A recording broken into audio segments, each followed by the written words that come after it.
Hello friends, ഇന്ന് നമ്മൾ വന്നിട്ടുള്ളത് ഒരു നാടൻ റെസിപ്പിയാണ്. നാടൻ ചിക്കൻ ബിരിയാണി തയ്യാറാക്കാൻ വേണ്ടിയിട്ടാണ്. വളരെ സിമ്പിളാണ്, എല്ലാവർക്കും പെട്ടെന്ന് ഉണ്ടാക്കാൻ പറ്റിയ റെസിപ്പിയാണ്. അപ്പോൾ എല്ലാവരും ട്രൈ ചെയ്ത് നോക്കുക. അപ്പോൾ നമ്മൾ ആദ്യം ചിക്കൻ പൊരിച്ചെടുത്തു. ആ പൊരിച്ചെടുത്ത അതേ എണ്ണയിലോട്ടാണ് നമ്മൾ ഈ ഉള്ളി ഇട്ട് കൊടുക്കുന്നത്. ഉള്ളി ഇട്ടതിന് ശേഷം നമ്മൾ ഉപ്പിട്ട് കൊടുക്കണം. ഉപ്പിട്ടാലുള്ളൂ നമ്മുടെ ഉള്ളി പെട്ടെന്ന് വാടി കിട്ടുക. നമ്മൾ സെയിം എണ്ണ ഒന്നും മുക്കി വെച്ചിട്ടില്ല. ഇത് ചിക്കൻ 2 കിലോനും അതേപോലെ അരി 2 കിലോനും ഈ അളവിലുള്ള ഒരു ചിക്കൻ ബിരിയാണിയെ കുറിച്ചാണ് നമ്മൾ പറയുന്നത്. പെട്ടെന്ന് നമുക്ക് തന്നെ നമ്മളെ വീട്ടിൽ ഗസ്റ്റ് വരെ തന്നെ ഉണ്ടാക്കിയെടുക്കാവുന്നതേ ഉള്ളൂ. അപ്പോൾ നമ്മുടെ ഉള്ളി നല്ലോണം വാടിയിട്ടുണ്ട്. ഇപ്പോൾ നമ്മൾ ഇതിലോട്ട് മല്ലിച്ചെപ്പും അതേപോലെ തന്നെ മല്ലിച്ചെപ്പ്, പുതിന ഇവ രണ്ടിട്ട് കൊടുക്കുക. എന്നിട്ട് എന്തിട്ടാലും നമ്മൾ പെട്ടെന്ന് ഇളക്കി കൊടുക്കണം. കറിവേപ്പില ഇട്ട് കൊടുത്തിട്ടുണ്ട്. നമ്മൾ അടുപ്പത്ത് വെച്ചിട്ടാണല്ലോ ഇത് ഉണ്ടാക്കുന്നത്. അപ്പോൾ പെട്ടെന്ന് കരിഞ്ഞു പോകാനുള്ള ചാൻസ് ഉണ്ട്. അതുകൊണ്ടാണ് നമ്മളിത് നല്ലവണ്ണം ഇളക്കി കൊടുക്കണം എന്ന് പറഞ്ഞത്. ഇപ്പം നമ്മൾ ഉള്ളി ഇട്ടതിന് ശേഷം ഉപ്പിട്ട്, പിന്നെ ഇഞ്ചി വെളുത്തുള്ളി ഇട്ട്, ചപ്പും പുതിന ഇട്ട്, ഇനി നമ്മൾ കയ്യിലുള്ള തക്കാളി ഇട്ട് കൊടുക്കാം. തക്കാളി നമ്മൾ കറക്റ്റ് അളവ് നിങ്ങൾക്ക് കാണിച്ചു തന്നിട്ടില്ല. നമ്മൾ അത്യാവശ്യം ഉള്ളി എടുക്കണം, അത്യാവശ്യം തക്കാളി എടുത്തിട്ടാണ് നമ്മൾ ഇതിലോട്ട് ഇടുന്നത്. ഇനി ഗരം മസാല, നമ്മളെ വീട്ടിൽ തന്നെ പൊടിച്ച ഗ്രാമ്പൂ, പട്ട, ഏലക്ക ഇതൊക്കെ പൊടിച്ച ഗരം മസാല നമ്മൾ ഈ മസാലക്കനുസരിച്ചാണ് ഇട്ട് കൊടുക്കുന്നത്. ഒരു 1.5 ടീസ്പൂണൊക്കെ ഇട്ട് കൊടുക്കുക. ഇനി കുരുമുളക് പൊടി ഒരു 2 ടീസ്പൂൺ ഇടുന്നുണ്ട്. അതൊക്കെ നിങ്ങളുടെ എരിവിന് അനുസരിച്ചിട്ടാണ് നമ്മൾ ഇടുന്നത്. ഇനി നമ്മൾ ചിക്കൻ മസാലയാണ് ഇട്ടിട്ടുള്ളത്. ചിക്കൻ മസാലയും തന്നെ നമുക്ക് ഓരോരുത്തർക്കും ഓരോ എരിവാണല്ലോ ഇഷ്ടം, അതിനനുസരിച്ച് നമ്മൾ ചിക്കൻ മസാല ഇട്ട് കൊടുക്കുക. ഇനി നമ്മൾ മല്ലിപ്പൊടി ഇട്ട് കൊടുത്തിട്ടുണ്ട്. ആ മല്ലിപ്പൊടി ഇട്ടതിൻ്റെ കൂടെ തന്നെ നമ്മൾ തൈര് ഉണ്ടല്ലോ, നമ്മളെ കയ്യിലുള്ള തൈര്, ഒരു പാക്കറ്റ് തൈരാണിത്. ഇതിൻ്റെ കുറച്ച് വെച്ചിട്ട് ബാക്കി മുഴുവൻ നമ്മൾ ഈ ഇതിലോട്ട് തന്നെ നമ്മൾ ഇട്ട് കഴിഞ്ഞിട്ടുണ്ട്. ഇതിപ്പോൾ എൻ്റെ ഉമ്മയുടെ റെസിപ്പിയാണ് നമ്മളിവിടെ തയ്യാറാക്കുന്നത്. അപ്പോൾ നല്ല ഗ്രേവി നല്ല സോഫ്റ്റായിട്ട് കിട്ടും. ഇപ്പം നിങ്ങൾ കണ്ടാൽ നിങ്ങൾക്ക് മനസ്സിലാവും എത്രത്തോളം നമ്മൾ ഗ്രേവി റെഡി ആയിട്ടുണ്ട് എന്നുള്ളത്. അപ്പോൾ തൈര് ഒഴിച്ച് കഴിഞ്ഞാൽ നമുക്ക് ഉപ്പ് കുറച്ച് കുറവാകും. അപ്പോൾ അതും കൂടി ഇട്ട് കൊടുക്കണം. തൈരിൻ്റെ പുളിക്കനുസരിച്ചാണ് നമ്മൾ ഉപ്പ് ചേർക്കേണ്ടത്. ഇനി നമ്മൾ പൊരിച്ച് വെച്ച ചിക്കന് ഇതിലോട്ടിടാണ്. പൊരിക്കുമ്പോൾ നമ്മൾ അധികം മൂക്കാതെ വേണം ചിക്കൻ കോരിയെടുക്കാൻ. ആ ചിക്കനാണ് നമ്മൾ ഇതിലോട്ടിട്ട് വെക്കുന്നത്. ഇനി നമ്മൾ ഈ മസാല ഒന്ന് റെഡി ആയതിന് ശേഷം നമ്മൾ ഇതിൽ എന്തെങ്കിലും കുറവുണ്ടെങ്കിൽ അതൊക്കെ ഈ മസാലയിൽ തന്നെ ഇട്ട് കൊടുക്കണം. അതിന് വേണ്ടിയിട്ട് നമ്മളൊന്ന് ടേസ്റ്റ് നോക്കുക.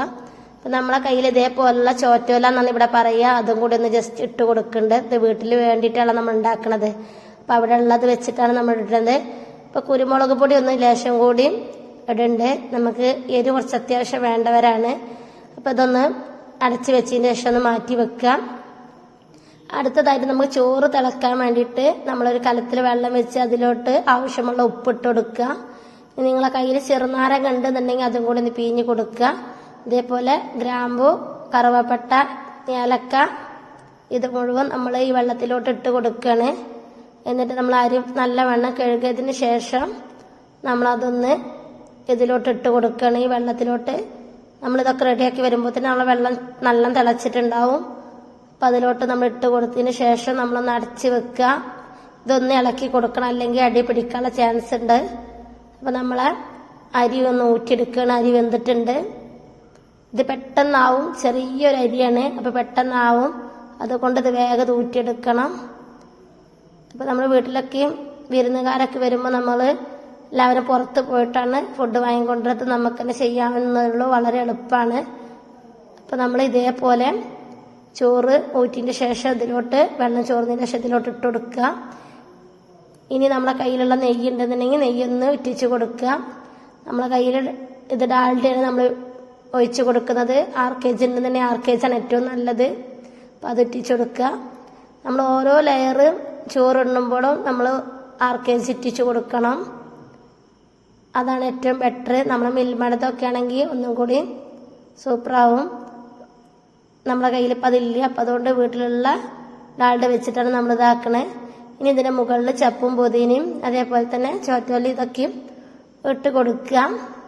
ഇനി ഇതൊന്ന് അടച്ച് വെച്ചിട്ടൊന്ന് ദമ്മ് ചെയ്യണതിന് മുകളിൽ ഇങ്ങനെ ചോറിട്ട് കൊടുക്കുക. അപ്പോൾ ഇതിൻ്റെ സ്മെല്ലൊക്കെ നല്ലവണ്ണം ഇതിലൊന്ന് ലയിച്ച് കിട്ടും. അതിന് വേണ്ടിയിട്ടാണ്. അപ്പോൾ വീഡിയോ ഇഷ്ടപ്പെട്ടാൽ ലൈക്ക് ചെയ്യുക, ഷെയർ ചെയ്യുക, കമൻറ്റ് ചെയ്യുക, സബ്സ്ക്രൈബ് ചെയ്യുക. തൊട്ടടുത്ത് കാണുന്ന ബെല്ലൈക്കണും കൂടി ക്ലിക്ക് ചെയ്താൽ ഞാനിടുന്ന വീഡിയോസിൻ്റെ മുഴുവൻ നോട്ടിഫിക്കേഷൻ നിങ്ങൾക്ക് ലഭിക്കും. അപ്പോൾ ഇതേപോലെ നമ്മളൊരു കലം ചൂടുള്ളത് നല്ല കനമുള്ള കലമൊക്കെ ഇതിന് മുകളിൽ കയറ്റി വെച്ചിട്ടുണ്ട്. എങ്കിലുള്ളൂ നമ്മൾ ദമ്മ് കറക്റ്റായിട്ട് കിട്ടുക. അല്ലാന്നുണ്ടെങ്കിൽ നിങ്ങൾ മൈദൊക്കെ ഒട്ടിച്ച് കൊടുത്താലും മതി. ഇപ്പം നമ്മളെ ചോറ് റെഡി ആയിട്ടുണ്ട്. അപ്പോൾ ഇതിലുള്ള ഈ ഓലൊക്കെ നമ്മളൊന്ന് ജസ്റ്റ് എടുത്തിടുക. അത് നമ്മളിങ്ങനെ വളമ്പുമ്പോൾ തന്നെ നമുക്ക് മനസ്സിലാവും. അപ്പോൾ നമ്മളതൊക്കെ ഒന്ന് ജസ്റ്റ് ഒന്ന് പെറുക്കി മാറ്റുക. ഇനി ഇത് നമുക്കൊന്ന് സെർവ് ചെയ്യണേ.